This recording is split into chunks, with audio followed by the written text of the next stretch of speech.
रामभद्राचार्य ने देख ली बाबा बागेश्वर की कुंडली, बताया कैसी लड़की से होगी चेले की शादी।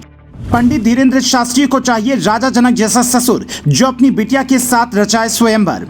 कथावाचक जया किशोरी और शिव रंजनी तिवारी नहीं कोई और बनेगी धीरेन्द्र शास्त्री की पत्नी।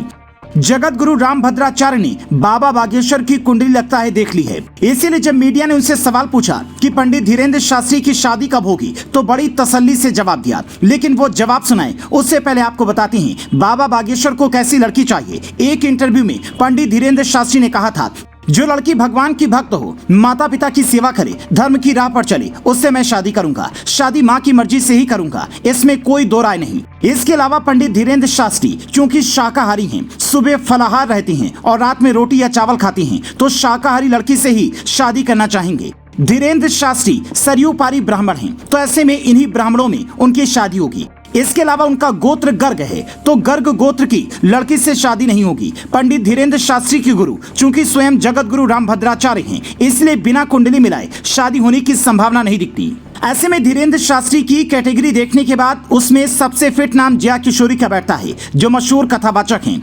इनके साथ धीरेन्द्र शास्त्री का नाम भी कई बार जुड़ा, लेकिन बाद में धीरेन्द्र शास्त्री ने जया किशोरी को बहन बताकर सारी संभावनाओं पर पानी फेर दिया। इसके बाद यूपी की एक MBBS लड़की शिव रंजनी तिवारी ने पंडित धीरेन्द्र शास्त्री से शादी का प्रण लिया, पर उससे भी बाबा नहीं मिले। तो इसका मतलब ये है कि शादी का फैसला शायद उन्होंने प्रभु बालाजी पर छोड़ दिया हो, क्योंकि ये भक्त हनुमान जी के हैं, पर शादी भगवान राम की तरह लगता है करना चाहते हैं। क्योंकि इनके गुरु जगत गुरु रामभद्राचार्य से जब शादी को लेकर सवाल पूछा गया तो उन्होंने कहा, गुरु लड़की नहीं ढूंढता, राम ने सीता को चुना था, विश्वामित्र ने उनका अनुमोदन किया था। जब उनकी योग्य कोई कन्या मिल जाएगी तब मैं अनुमति दे दूंगा।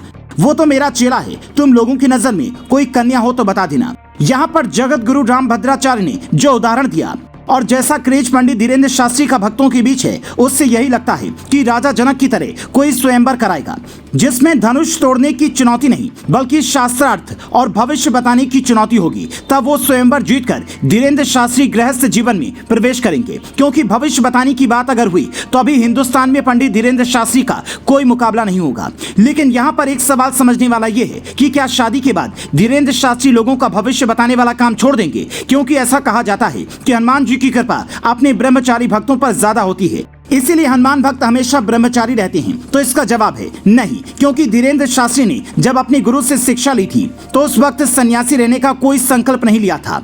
और जब आप संकल्प नहीं तोड़ते, अपने पारिवारिक जीवन और धार्मिक जीवन में सामंजस्य बनाकर रखते हैं, तो फिर आपके ऊपर भगवान की कृपा बनी रहती है।